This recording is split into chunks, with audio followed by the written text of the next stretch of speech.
warahmatullahi wabarakatuh.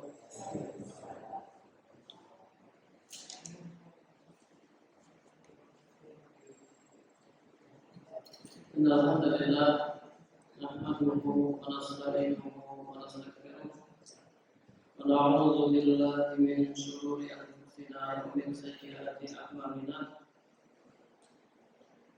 May yahdihillahu fala mudilla lahu wa may yudlil fala hadiya lahu. Wa asyhadu an la ilaha illallah wahdahu la syarika lahu wa asyhadu anna Muhammadan 'abduhu wa rasuluhu sallallahu alaihi wasallam. Amma ba'du, para jamaah rahimakumullah. Alhamdulillah kita bertemu kembali dalam kajian kitab Munafas Fikih. Kita sampai pada bab fima yahrumu 'alal muhdits muzawwalatuhu minal a'mal. Amalan-amalan yang haram dilakukan oleh orang yang berhadas.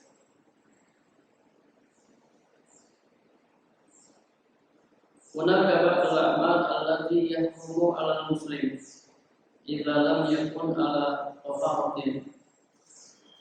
Di sana ada sebagian amalan-amalan yang haram dilakukan oleh seorang muslim apabila dia tidak dalam keadaan suci.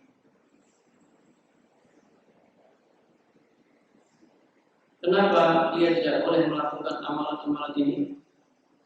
Bisyarafiha wa makanatiha, karena kemuliaan dan kedudukan amalan-amalan ini. Amalan-amalan ini adalah amalan-amalan yang sangat mulia, sehingga ketika seseorang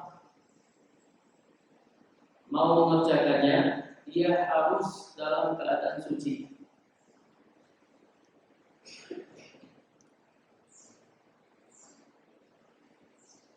Kami akan menyampaikan amalan-amalan tersebut di adillatiha dengan dalil-dalilnya, supaya kita semua perhatian terhadapnya dan tidak melakukan salah satu dari amalan-amalan ini kecuali kita sudah siap untuk melakukannya, yaitu kita dalam keadaan suci. Para jamaah rahimakumullah, hadas itu ada dua. Ada hadas besar dan ada hadas kecil. Ada orang yang terkena hadas besar dan hadas kecil. Ada orang yang terkena hadas besar dan ada orang yang terkena hadas kecil.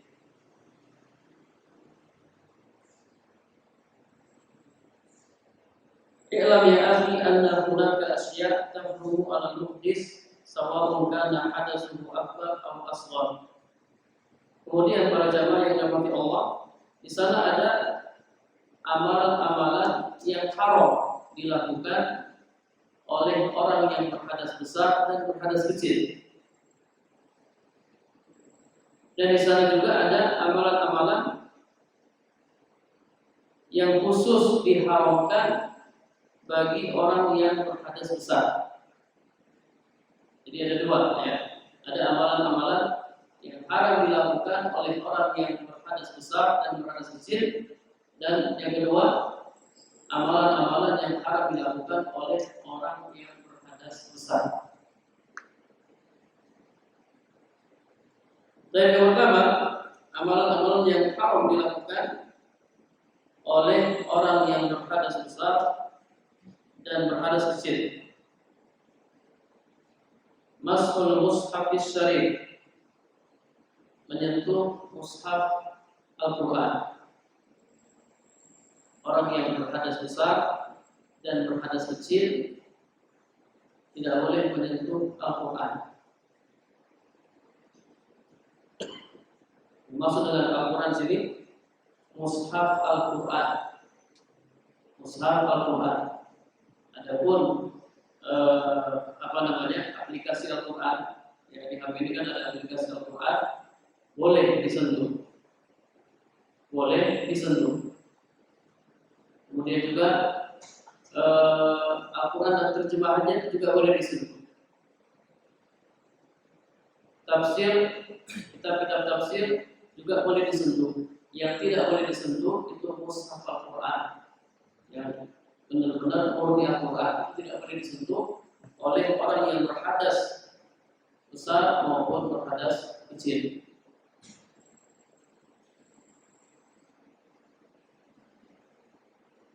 Kemudian yang dimaksud dengan menyentuh sini, menyentuh secara langsung.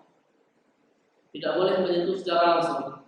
Adapun kalau dia menyentuh mushaf Al-Quran dengan penghalang atau pembatas, mungkin pakai mustalah dan seterusnya, ini tidak mengapa. Orang yang berhadas boleh menyentuh Al-Quran dengan tidak secara langsung.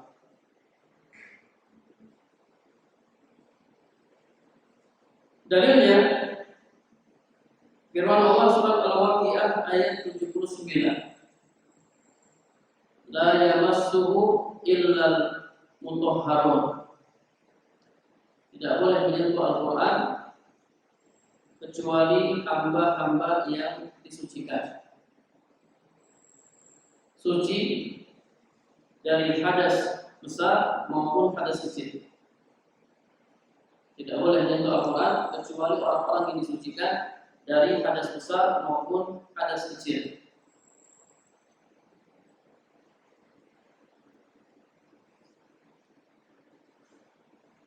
Menurut pendapat yang menyatakan bahwasanya hamba-hamba yang disucikan di sini adalah manusia.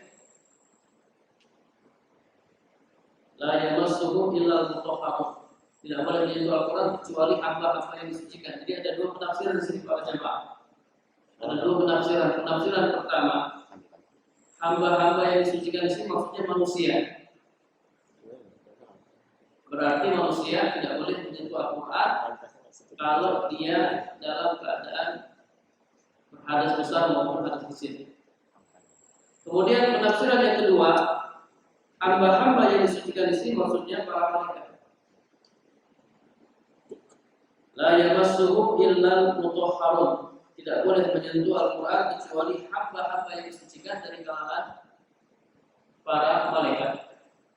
Fussirat al-ayatu bi annal murad bihim al-malaikatu fa inna zalika yatanawalul basar. Bahkan seandainya ayat ini ditafsirkan dengan malaikat, maka manusia juga masuk di dalamnya. Jadi yang boleh menyentuh Al-Quran malaikat-malaikat yang suci. Demikian pula manusia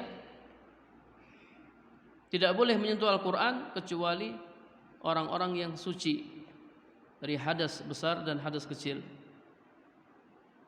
Karena Syekhul Islam Ibnu Taimiyah menjelaskan ya bahwasanya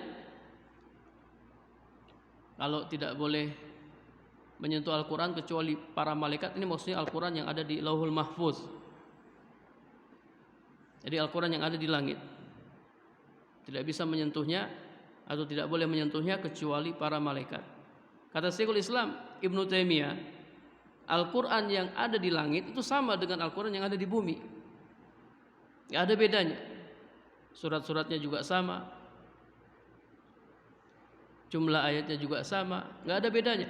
Kalau Al-Quran yang ada di langit tidak boleh disentuh kecuali oleh hamba-hamba yang disucikan, maka demikian pula Al-Quran yang ada di bumi tidak boleh disentuh kecuali oleh orang-orang yang suci dari hadas besar maupun hadas kecil. Jadi tidak ada bedanya antara Al-Quran yang ada di langit dan Al-Quran yang ada di bumi. Jadi intinya manusia yang berhadas tidak boleh menyentuh Al-Quran.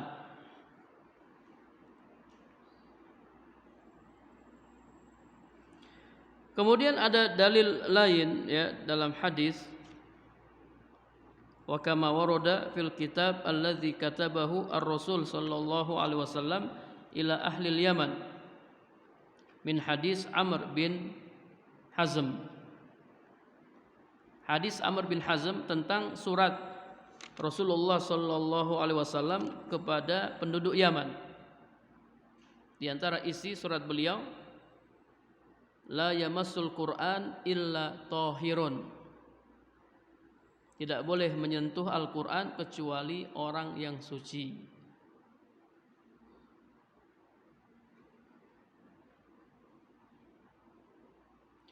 Kata Ibnu Abdul Bar, innahu asbahul mutawatir litalakin nasi lahu bil qabul. Jadi hadis ini menyerupai hadis mutawatir karena orang-orang menerimanya. La yamassul Qur'an illa tahir. Tidak boleh menyentuh Al-Qur'an kecuali orang yang suci.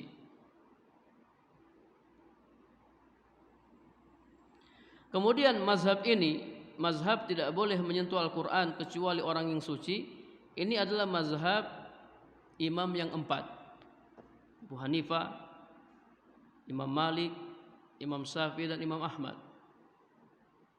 Mereka sepakat bahwasanya tidak boleh menyentuh Al-Quran kecuali orang yang suci.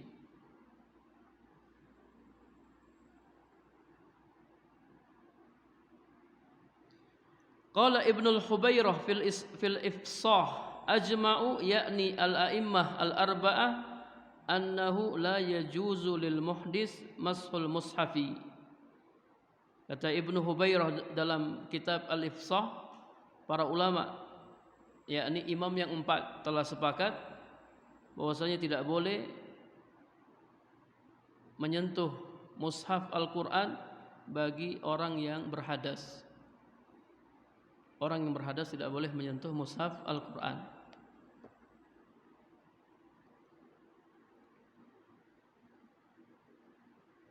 Bagi orang yang berhadas kecil, kalau ingin menyentuh mushaf Al-Quran, dia harus berwudu dulu.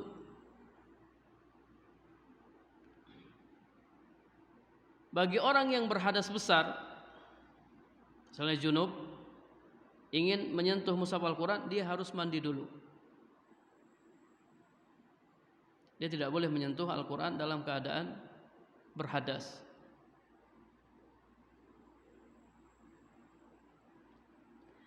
Bagi wanita yang haid misalnya, mungkin wanita yang haid ini kan kadang haidnya beberapa hari, haidnya lama, biasanya 7 hari atau 6 hari. Ustaz, masa kami gak boleh menyentuh Al-Quran? Bayangkan 7 hari tidak boleh menyentuh Al-Quran. Kalau junub kan mandi selesai junubnya.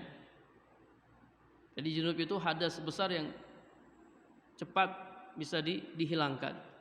Adapun haid tidak bisa. Haid itu butuh beberapa hari.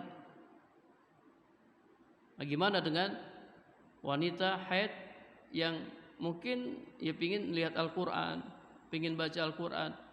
Masa kita tidak boleh menyentuh mushaf Al-Quran? Tapi kata para ulama, bagi wanita yang haid boleh membaca Al-Quran, kemudian juga boleh menyentuh Al-Quran, namun tidak secara langsung, pakai pengalas. Atau kalau dia ingin membaca Al-Quran, baca Al-Quran lewat HP, boleh. Jadi tetap bisa melihat Al-Quran, bisa membaca Al-Quran. Namun karena dia berhadas, dia tidak boleh menyentuh mushaf Al-Quran. Kalau dia mau sentuh, maka tidak boleh secara langsung.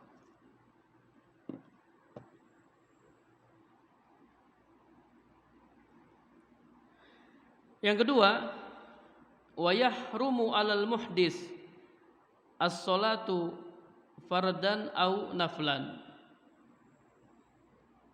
Orang yang berhadas besar dan berhadas kecil tidak boleh salat, baik salat wajib maupun salat sunnah. Wa hadza bi ijma' ahli ilmi dan ini berdasarkan kesepakatan ahlul ilmi.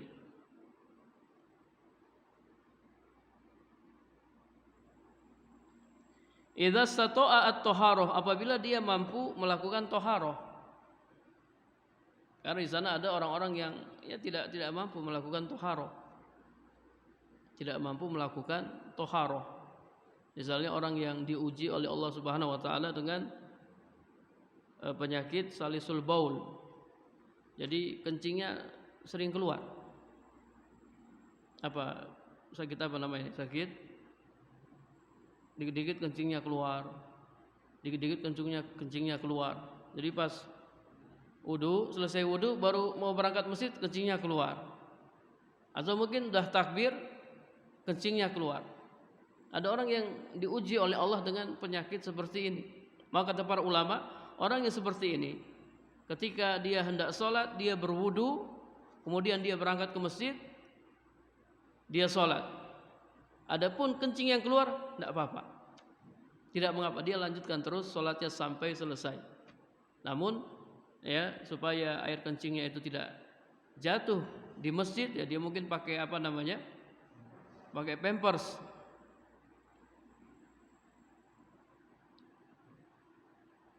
Jadi orang seperti wanita yang keluar darah istihadahnya. Darah yang keluar dari kemaluan wanita itu ada 3 macam darah. Darah haid, darah nifas, dan darah istihadah. Darah istihadah ini darah yang keluar dari kemaluan wanita gara-gara ada gara-gara luka, ada saraf di bagian rahimnya yang luka sehingga mengeluarkan darah. Darahnya keluar terus. Bahkan dahulu ada sahabiah yang mengalami istihadah selama 7 tahun. Bayangkan istihadah selama 7 tahun. Dia tetap sholat.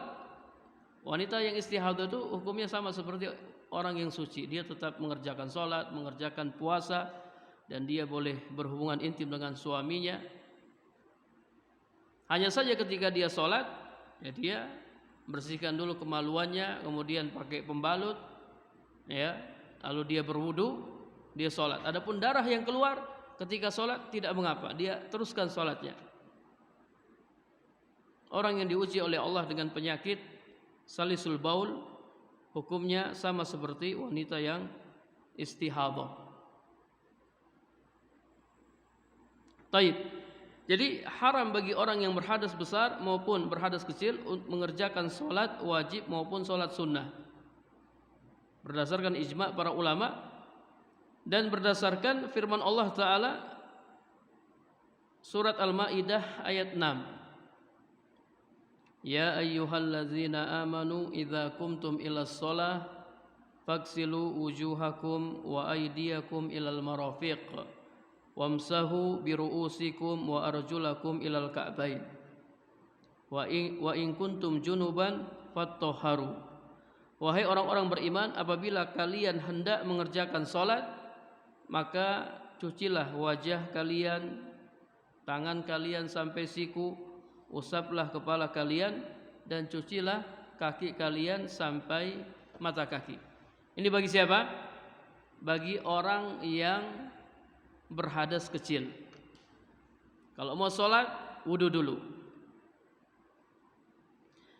Wa in kuntum junuban fattahharu. Jika kalian junub, maka mandilah. Ini bagi orang yang berhadas besar. Kalau mau sholat, maka mandilah. Kemudian Nabi SAW bersabda, la yakbalullahu sholatan bi ghairi tahurin. Allah Subhanahu wa taala tidak menerima salat tanpa bersuci.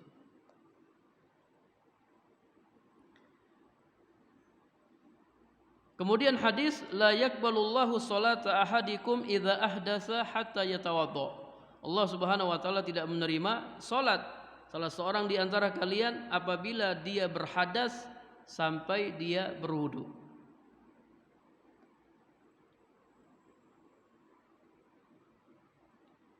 maka tidak boleh sholat tanpa bersuci, wala tasihu sholatuhu.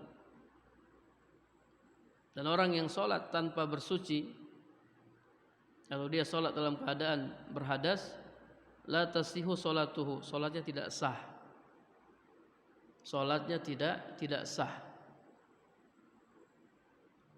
Sawa'an kana jahilan au aliman, nasiyan au amidan, baik dia jahil ya karena dia tidak tahu, atau dia tahu, atau dia lupa, atau dia sengaja, semuanya tidak sah.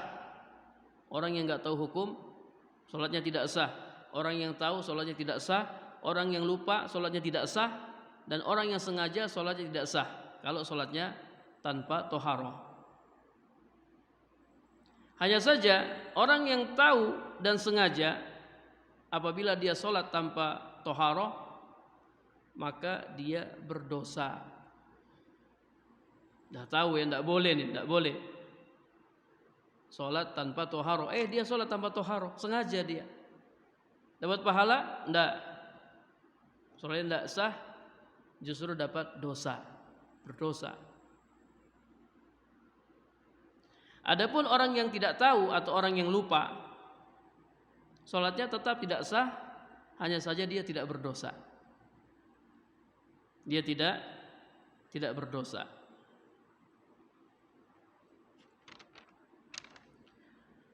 Kemudian yang ketiga, amalan yang ketiga, yahrumu alal muhdis at-tawaf bil baitil atiq. Haram bagi orang yang berhadas tawaf di Ka'bah. Liqaulihi sallallahu alaihi wasallam, at-tawaf bil baiti salatun illa anna Allah abaha fihi al-kalam. Berdasarkan sabda Nabi sallallahu alaihi wasallam, tawaf di Ka'bah itu seperti salat. Tawaf di Ka'bah itu seperti salat. Hanya saja Allah Subhanahu wa taala membolehkan berbicara ketika tawaf. Salat atau tawaf seperti salat. Tawaf seperti salat. Kalau tawaf seperti salat berarti orang yang tawaf harus suci. Sebagaimana orang yang salat harus suci, maka orang yang tawaf pun harus suci. Cuman bedanya, perbedaan antara tawaf dengan sholat, kalau tawaf itu kita boleh ngobrol ya, ketika tawaf boleh berbicara. Adapun sholat nggak boleh berbicara. Siapa yang sholat kemudian berbicara maka batal sholatnya.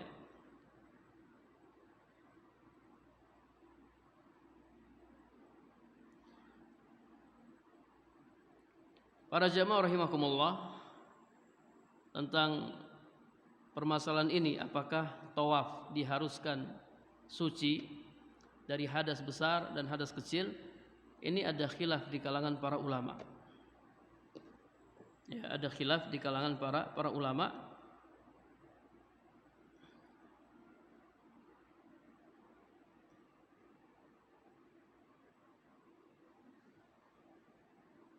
Ana ingin jelaskan tentang khilaf para ulama.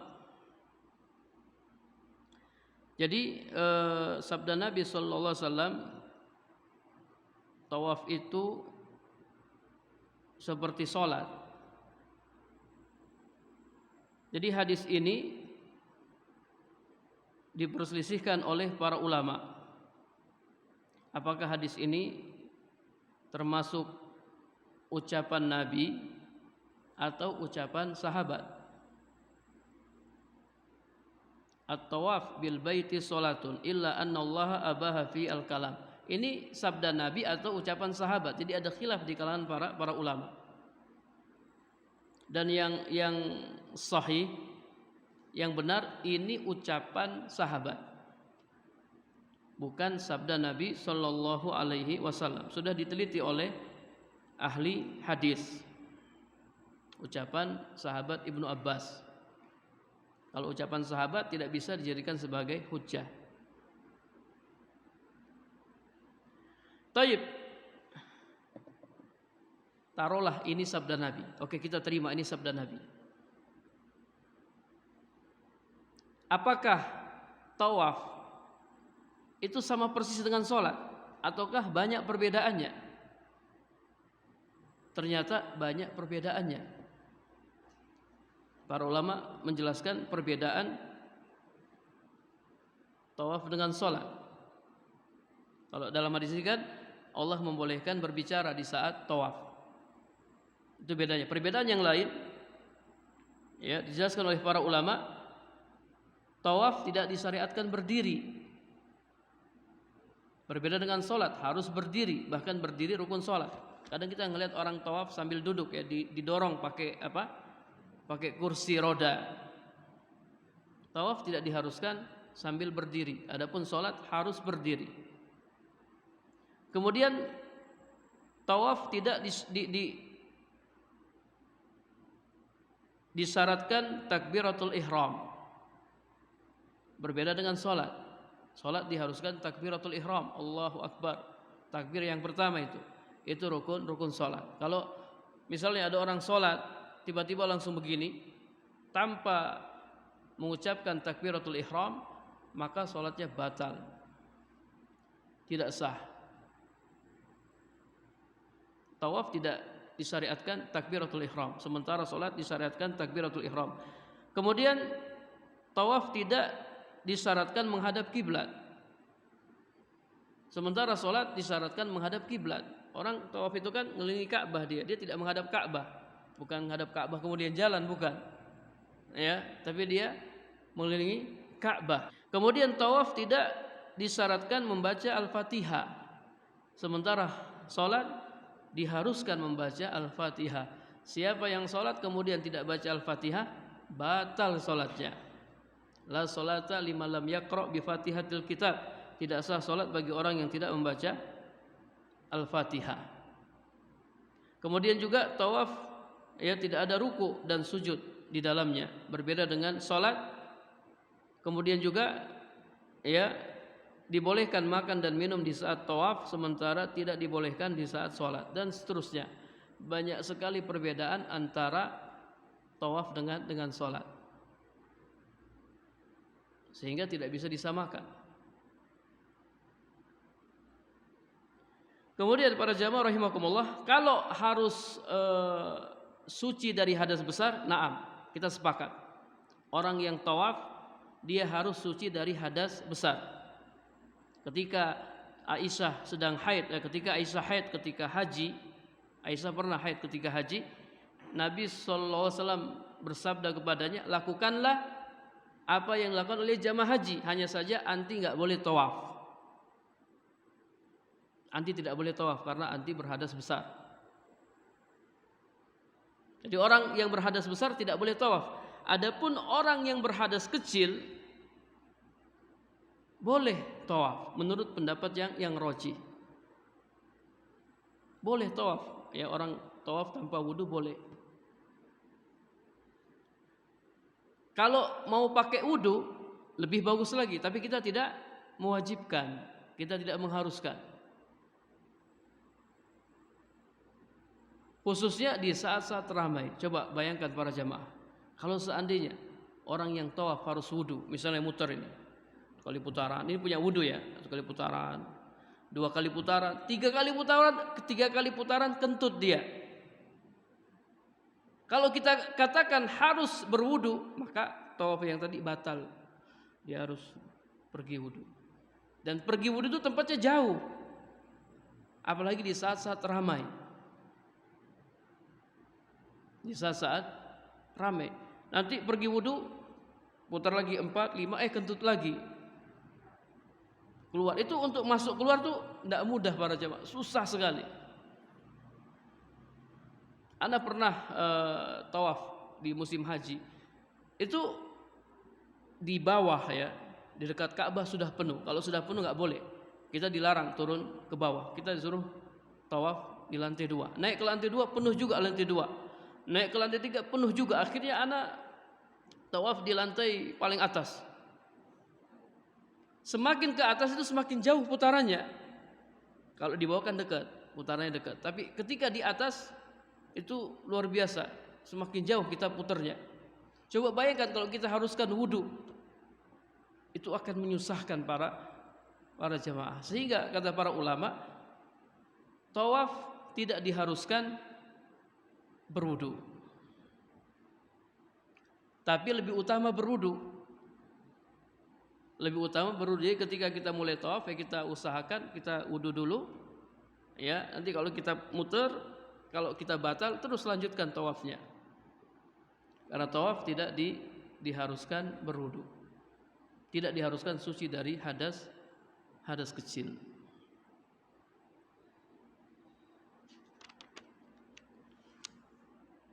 Belum lagi orang yang berpendapat menyentuh perempuan membatalkan wudu. Ini lebih sulit lagi.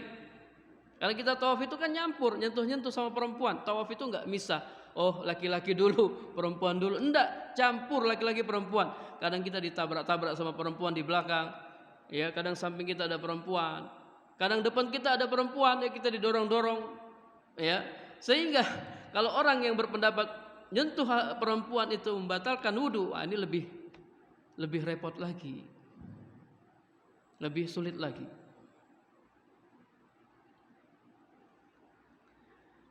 Taib, jadi yang roji ya menurut anak-anak punya tulisan tentang masalah ini untuk tawaf ya tidak diharuskan suci dari hadas kecil. Orang yang berhadas kecil boleh melakukan tawaf.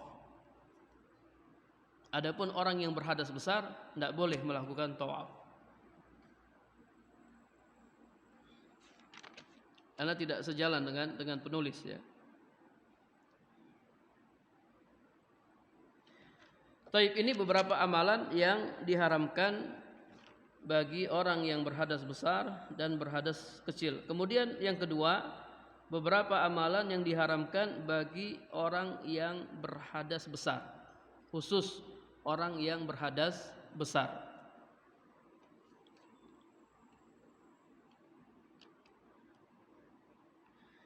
Yahrumu alal muhdis hadasan akbar qiraatul Quran.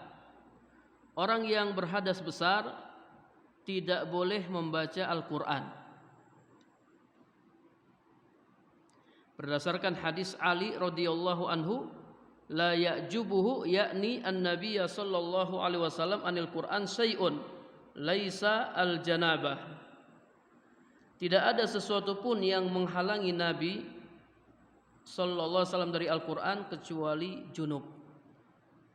Kalau Nabi junub, Nabi tidak membaca Al-Quran.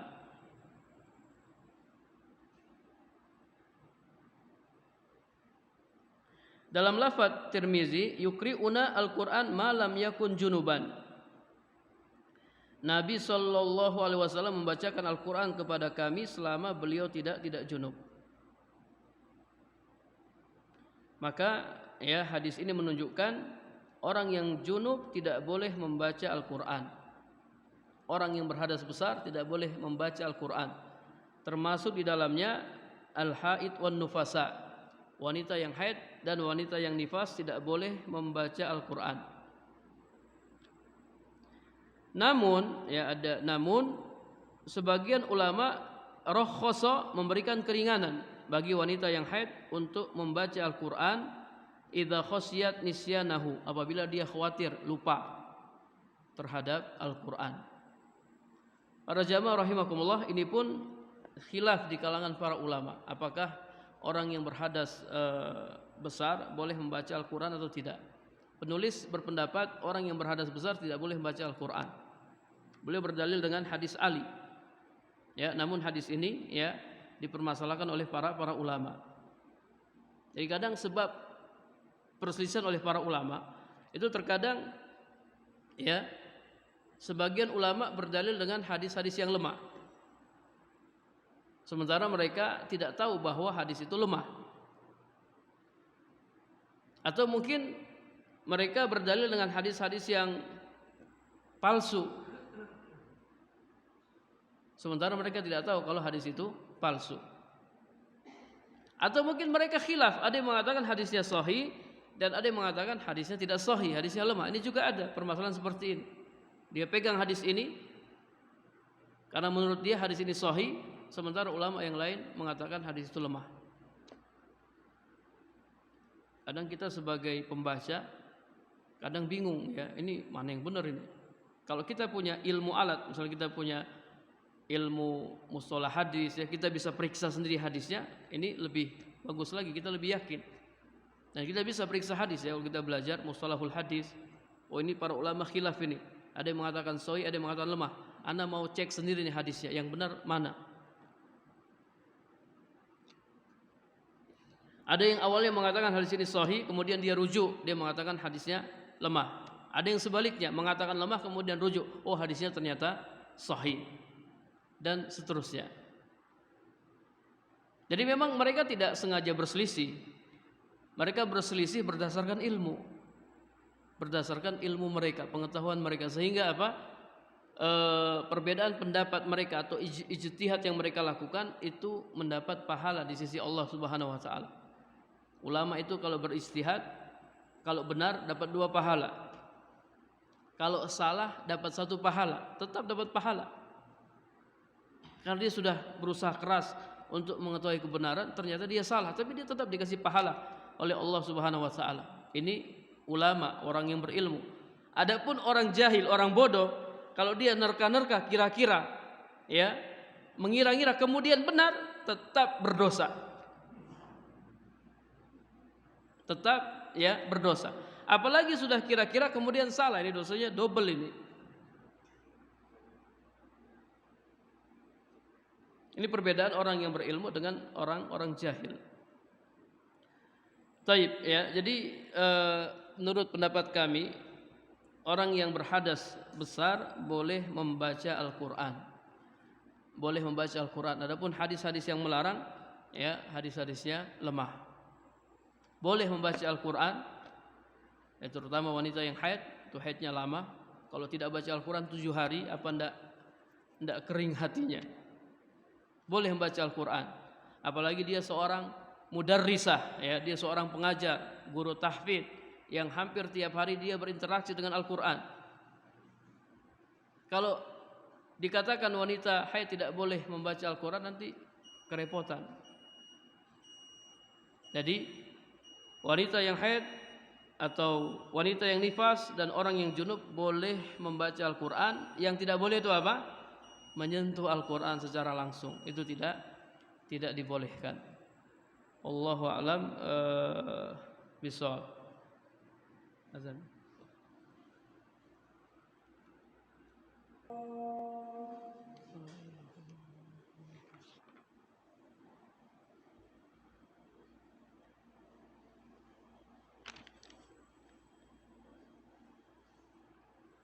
Masih tersisa 1 pembahasan ya. Yahrumu alal muhdis hadasan akbar min janabatin au haidin au nifas al-lubsu fil masjid bi ghairi wudu. Orang yang berhadas besar baik karena junub, haid atau nifas tidak boleh berdiam diri di masjid tanpa berwudu. Hal ini berdasarkan firman Allah dalam surat An-Nisa ayat 43. Ya ayyuhallazina amanu la taqrabus salata wa antum sukara hatta ta'lamu ma taqulun wala junuban illa abiri sabilin hatta taktasilu. Wahai orang-orang beriman, janganlah kalian mendekati salat sementara kalian dalam keadaan mabuk, hingga kalian mengetahui apa yang kalian ucapkan.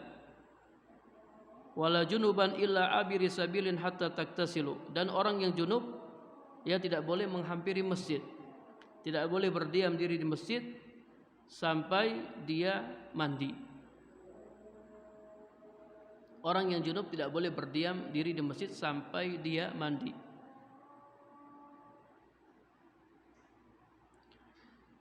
Orang yang junub adalah orang yang terkena hadas besar. Kalau orang yang junub tidak boleh masuk masjid, tidak boleh berdiam diri di masjid, maka demikian pula orang yang haid atau wanita yang haid dan wanita yang nifas. Karena junub, haid dan nifas itu hadas besar. Jadi yang ada dalam Al-Quran larangan bagi orang yang junub. Adapun wanita haid, wanita nifas nggak ada dalam Al-Quran. Hanya saja para ulama mengkiaskan.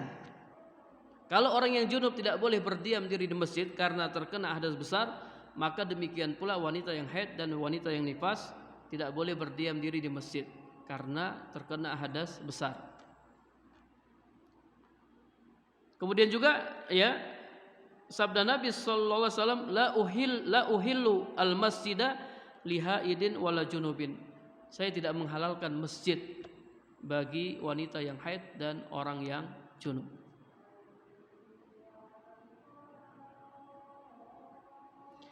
Kalau seandainya orang yang junub hanya sekedar lewat, kalau sekedar lewat ya, lewat misalnya nyebrang ya, ingin keluar dari pintu masjid, tidak mengapa. Yang tidak boleh berdiam diri di masjid.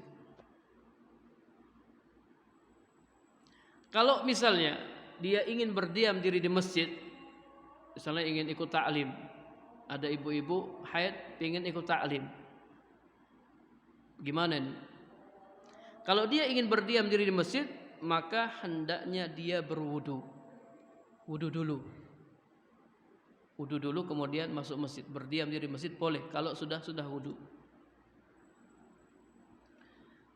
Berdasarkan perkataan Atha, kata Atha, ra'aitu rijalan min ashabi Rasulillah sallallahu alaihi wasallam yajlisuna fil masjid wa hum mujnibun idza tawaddau wudu'a lis-shalah. Aku pernah melihat para sahabat mereka duduk di masjid sementara mereka dalam keadaan junub. Para sahabat junub duduk di masjid idza tawaddau wudu'as shalah, setelah mereka berwudu. Apa hikmahnya? Hikmahnya takhfiful janabah, untuk meringankan junub. Junub itu kan hadas besar, tidak boleh masuk masjid. Kalau ingin diringankan junubnya, wudu, kemudian masuk masjid. Jadi orang yang junub wudu. Kita kalau nanti sampai pada pembahasan